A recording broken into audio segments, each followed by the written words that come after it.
What's up? It's Movie Buff. We look a little crazy, but every year we go to the movies and we put onesies on. So, let's see. I think I have last year on here.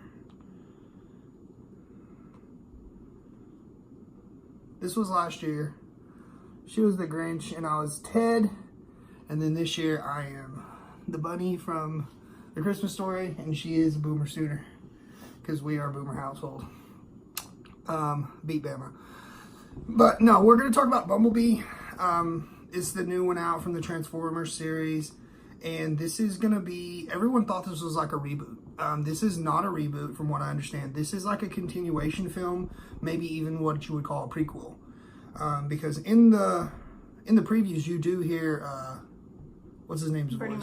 Bernie Mac's voice when he was talking to Shia LaBeouf about the, car doesn't choose you, or you don't choose the car chooses you.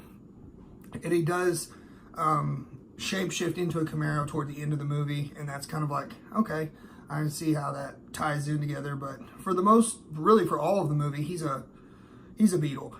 And this is set in the 80s, so I kind of like that because it gave them freedom to do more with the story. You don't have to do this because this happened and this happened. So I liked that, and it was pretty true to age. I mean, all the music and the clothing and like everything, the surroundings, the way they talked, the music they listened to. It was pretty true to the 80s, I thought.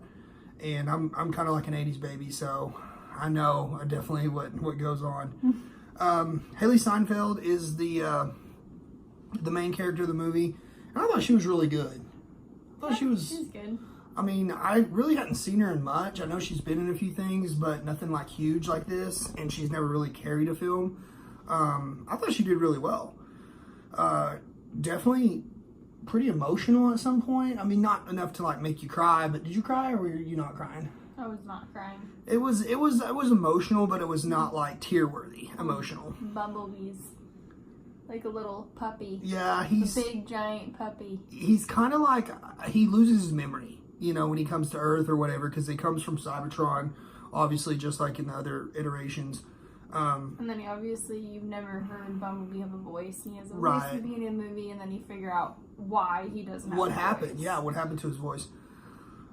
So yeah, I mean, like I said, I don't really know where this takes place in the universe of Transformers. I'm thinking that this is not necessarily part of it, but it's not necessarily not a part of it. They kind of just didn't really leave that to be known. But Optimus Prime is in it. The same guy who does the voice of Optimus Prime. It was awesome to see the Generation 1 Transformers, because that's kind of what I grew up with, is like the Generation 1. I loved the first Transformers, but after that it just kind of got just not as good. The transforming was just like just a bunch of sounds and then they're there. I liked it when you can see everything change and they're shape shifting and they're turning and you see it transform. Mm-hmm. And this movie did that really well. Even with the Decepticons, you could see everything. Yeah. Even when they were fighting, like it wasn't like just a jumbled mess. And at the beginning of the movie, they look like it's totally like cartoon, kind of like live action. Yeah, like and I think that's what they were going for. It was kind of like older, Generation 1. Even the bad guys, like she was saying, there's one that has like, he transforms out of a tape deck. I know his name, but I can't think of it. But he has like a tape deck and he transforms into like a Jaguar type. They even threw back to that. So there's a lot of little Easter eggs for if you grew up with this generation of Transformers, and I really like that. I had a buddy, he really didn't like it at all, but I don't know, I mean, I liked it. It was kind of cheesy and kind of kiddish in some parts, but I think that's what they were going for. Mm-hmm. It's more like a boy meets his dog story, except, the boy is the girl. Is a girl, yeah. But did you have any favorite parts? I just think the whole Bumblebee being just a mess. Kind of a mess, yeah. Yeah. There's a part when he destroys the house. The car. What? That destroys the car. Oh, yeah. Okay, yeah. There's a part in the movie where basically they're trying to get revenge because there's this little snotty girl, and they're meaning to just kind of like TP her house or whatever. And he goes a little overboard. He smashes her BMW. He like flats it like a pancake.